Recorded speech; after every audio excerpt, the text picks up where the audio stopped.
बातचीत की, क्योंकि बाजार के डे टू डे मूव पे तो हम रोज बात करते हैं। आज बोरिस जॉनसन साहब इंडिया में हैं। लास्ट एक महीने में रशिया, यूएस, यूके, चाइना, काफी सारे डिग्निटरीज इंडिया आ रहे हैं। एक सेंस ये आ रहा है कि सब इंडिया के बेस्ट फ्रेंड बनना चाहते हैं, बहुत सारे बड़े कंट्री।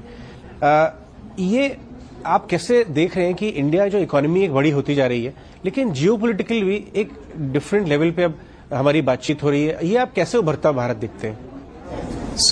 हमारे में एक कहावत है कि गरीब की जोरू सबकी भाभी। जब आप पैसेदार होते हैं, अमीर होते हैं, धनवान होते हैं, आपकी बातों का वजन गिरता है।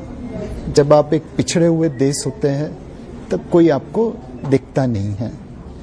भारत 90 में $200 बिलियन के आसपास जीडीपी रखता था। आज $3.5 ट्रिलियन जीडीपी की बात कर रहे हैं। बहुत सारे क्षेत्र में Bharat number 1, number 2, number 3, number 4 country है। तो जैसे जैसे आपकी साइज बढ़ेगी, वैसे वैसे लोग आपकी कदर करेंगे। अब हम एक उस लेवल पे पहुंच रहे हैं कि लोग हमें इग्नोर नहीं कर सकते।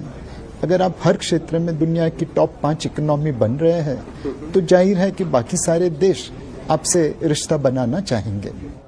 जी, इसका मतलब नेक्स्ट 5-7 साल, 10 साल में जब हम $5 ट्रिलियन इकोनॉमी का साइज देखेंगे, उसके बाद आगे बढ़ेंगे, आपको एक डायरेक्ट कोरिलेशन इक्विटी मार्केट्स में दिखता है होता हुआ इस इकोनॉमिक एक्सपेंशन का? और क्या शायद इसलिए एक लॉन्ग टर्म इन्वेस्टर के लिए बेस्ट रूट यही है कि आप अपने हिसाब से स्टॉक मार्केट से जुड़े रहें उस समय, क्योंकि इकोनॉमिक एक्सपेंशन तो हो रहा है और आप मिस कर देंगे बस को अगर आप इसके साथ नहीं जुड़े तो? डेफिनेटली आप आज श्रीलंका को देख लीजिए, जैसे उनकी जीडीपी धराशायी हुई, उनकी कॉर्पोरेट प्रॉफिटेबिलिटी और कंपनीज के मार्केट कैप पे असर होगा। जब हम $200 बिलियन की इकोनॉमी थी, तब हमारी मार्केट के लिए एक छोटी सी साइज थी। आज $3.5 ट्रिलियन की इकोनॉमी है, तो साइज बड़ी बन गई। कल $5 ट्रिलियन इकोनॉमी बनेंगे तो साइज और बड़ी होगी। निवेशकों को हमेशा अच्छी कंपनीज में निवेश करना चाहिए जो ग्रो करती रहे।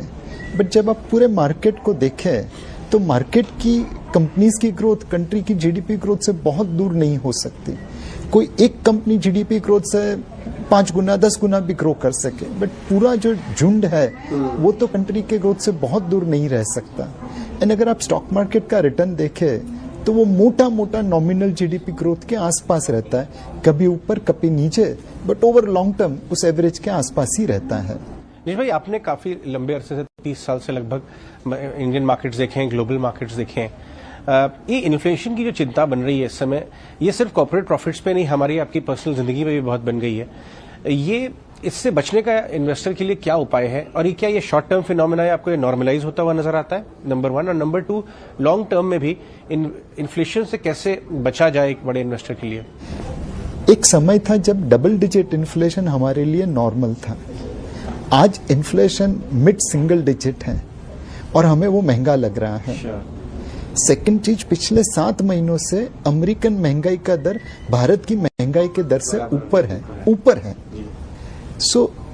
आपके मेरे बजट में महंगाई की जरूर इंपैक्ट हो रही है, oil price, edible oil, food grain, but इसे आप कॉन्टेक्स्ट में देखिए, पूरी दुनिया में सबको ये इंपैक्ट हो रही है। लेकिन एज एन इन्वेस्टर आप अपने पैसे को इस तरह से निवेश करिए कि वो महंगाई को आउट परफॉर्म कर सकें। जब आप बैंक फिक्स डिपॉजिट्स में, डेट इंस्ट्रूमेंट्स में डालते हैं, तो वो महंगाई से नीचे का रिटर्न देते हैं, आपको एक्चुअली नेगेटिव रियल रिटर्न मिलता है। जब आप इक्विटी में निवेश करते हैं, तो वॉलेटिलिटी जरूर होती है, बट पॉजिटिव रियल रिटर्न मिलता है।